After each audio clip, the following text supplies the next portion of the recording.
لوگ کہتے ہیں کہ بھائی یہ میلاد بدعت ہے، یہ اس زمانے میں نہیں تھی، یہ کرنا نہیں چاہیے وغیرہ وغیرہ۔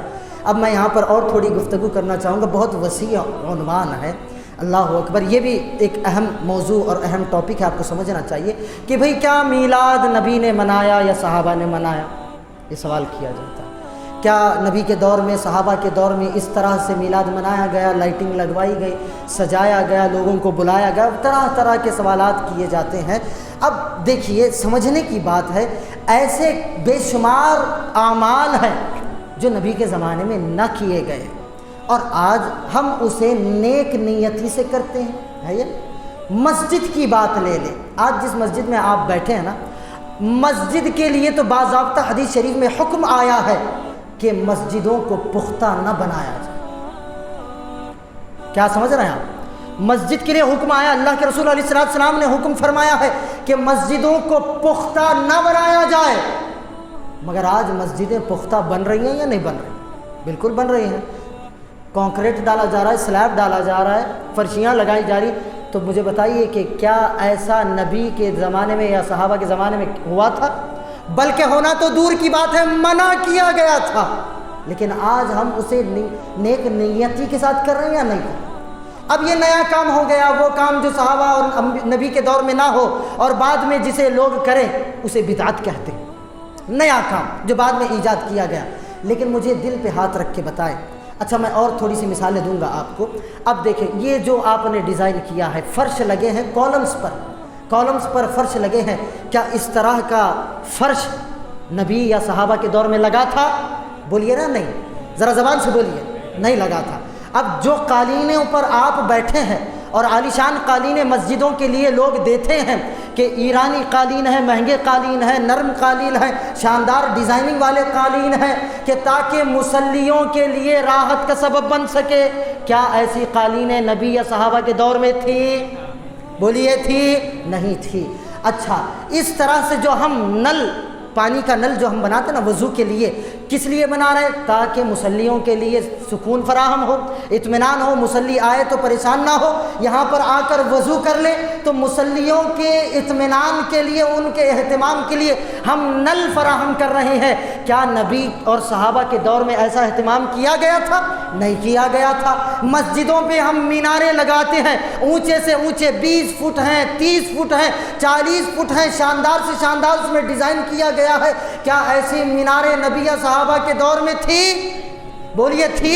نہیں تھی۔ لیکن ہم لگا رہے ہیں گنبدیں جو مسجدوں پر بن رہی ہیں، کیا نبی اور صحابہ کے زمانے میں گنبدیں بنائی گئی تھی؟ نہیں بنائی گئی تھی۔ اور پنکھے ہم کیوں لگاتے ہیں؟ تاکہ مصلیوں کو راحت پہنچے، اور زیادہ مالدار علاقہ ہو اور گرمی کا معاملہ زیادہ ہو تو آج کل مسجدوں میں AC بھی فٹ کیا جا رہا ہے تاکہ مصلی آئے تو اطمینان کے ساتھ اللہ کی بارگاہ میں کھڑا رہے۔ تو دل پر ہاتھ رکھ کے بتائیے، یہ سارے اعمال کیا نبی اور صحابہ کے زمانے میں تھے؟ نہیں تھے۔ آج ہم وہ اعمال کر رہے ہیں یا نہیں کر رہے؟ آج کوئی جب مسجد کا جب بنانے کا موقع آتا ہے تو امام صاحب خود اعلان کرتے ہیں کہ بھائی چندہ جمع کرو، مسجد کو بنانا ہے۔ اچھی بات ہے، اس سے منع نہیں کر رہا، لیکن مسجد کا ڈیزائن کرنا، مسجد کی محرابیں بنانا، کالمز بنانا، آیتیں لکھنا، ہاں سمجھ آ رہی ہے بات آپ کو؟ اندر سے سلیب ڈلوانا، یہ ساری چیزیں، اینٹ لگ رہا ہے، کانکریٹ لگ رہا ہے، سیمنٹ لگ رہا ہے، اسٹیل لگ رہا ہے، یہ سب کچھ نبی اور صحابہ کے زمانے میں نہیں تھا، مگر آج ہم کر رہے ہیں۔ اگر پوچھا جائے کیوں کرتے ہیں تو کہتے ہیں کہ بھائی اس لیے ہم کرتے ہیں کہ تاکہ لوگوں کے دلوں میں مسجد کا وقار باقی رہے، مسجد کی محبت باقی رہے، ہے نا؟ یہی کہتے ہیں نا، ہم مسجد کو اور شاندار کریں گے، اور کمکمے لگائیں گے، اور لائٹنگیں کریں گے، اور ڈیزائن کریں گے، بڑی شاندار ہماری مسجد ہونی چاہیے۔ کیوں؟ کیونکہ زمانے کے بدلتے ہوئے معاملات کو دیکھ کر علماء کرام نے فتویٰ دیا کہ اب مسجدیں کچی نہیں بنیں گی، کیونکہ لوگوں کے گھر شاندار بن رہے ہیں، پکے بنتے جا رہے ہیں۔ اگر ایسے دور میں مسجدیں کچی بنی تو کون مسجد میں آئے گا؟ اتنی شاندار مسجدیں ہونے کے باوجود وہ معاملہ ہو رہا ہے کہ مسجدیں شاندار ہونے کے باوجود بھی ہم گھروں میں بیٹھے رہتے ہیں، مگر پھر بھی کچی مسجدیں ہونے کے باوجود کون آتا؟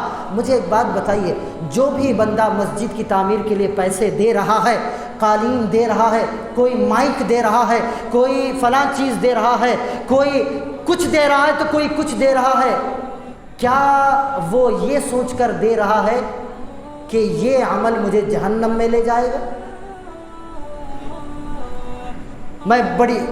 میں مسئلہ آپ کو سمجھانا چاہتا ہوں۔ کل بدعت ضلالہ کا نعرہ لگایا جاتا ہے، ہر بدعت گمراہی ہے، ہر بدعت گمراہی ہے، ہر بدعت گمراہی ہے، اور ہر گمراہی جہنم میں لے جانے والی ہے۔ تو لہٰذا یہ ساری باتیں جو میں نے آپ کو گنائی ہے نا، یہ بھی بدعت ہوئی یا نہیں ہوئی؟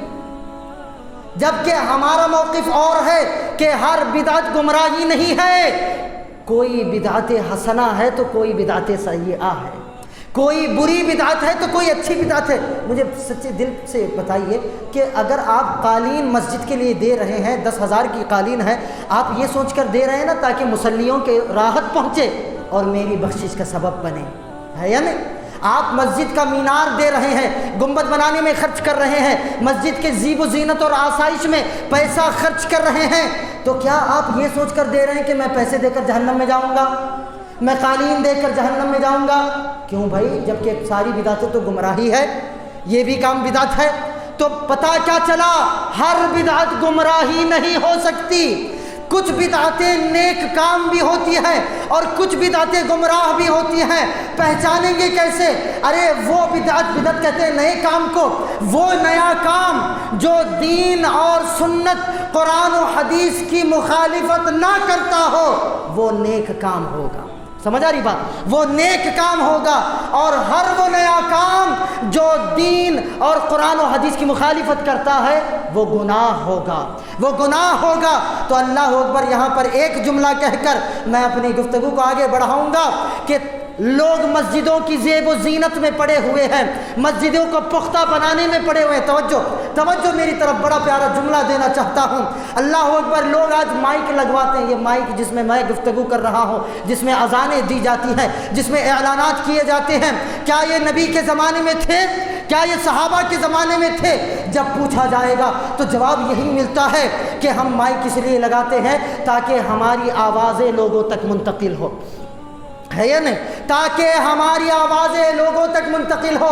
تو اسی پر جملہ پیش کرنا چاہوں گا کہ تم مائک لگاتے ہو تاکہ تمہاری آوازیں لوگوں تک منتقل ہو، ہم محفل میلاد سجاتے ہیں تاکہ عشق رسول ہماری نسلوں تک منتقل ہو، ہماری نسلوں تک عشق رسول منتقل ہو۔ اس مائک کو تم آواز کو منتقل کرنے کے لیے لگاتے ہو، ہم عشق رسول کو اپنی نسلوں تک منتقل کرنے کے لیے یہ محفل میلاد مناتے ہیں۔ اللہ اکبر، اللہ اکبر۔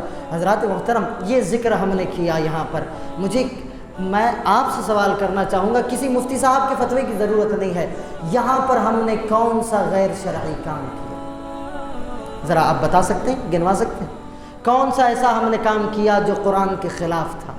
یہ ساری محفل کی میں بات کر رہا ہوں۔ کون سا ایسا کام ہم نے کیا جو حدیث کے فرمان کے خلاف تھا، جو شریعت مطہرہ کے خلاف تھا؟ کوئی کام نہیں کیا۔ تو یہ کام نیک کام ہوا یا نہیں ہوا؟ بالکل نیک۔ اور اس سے بڑھ کر کیا نیک کام ہو سکتا ہے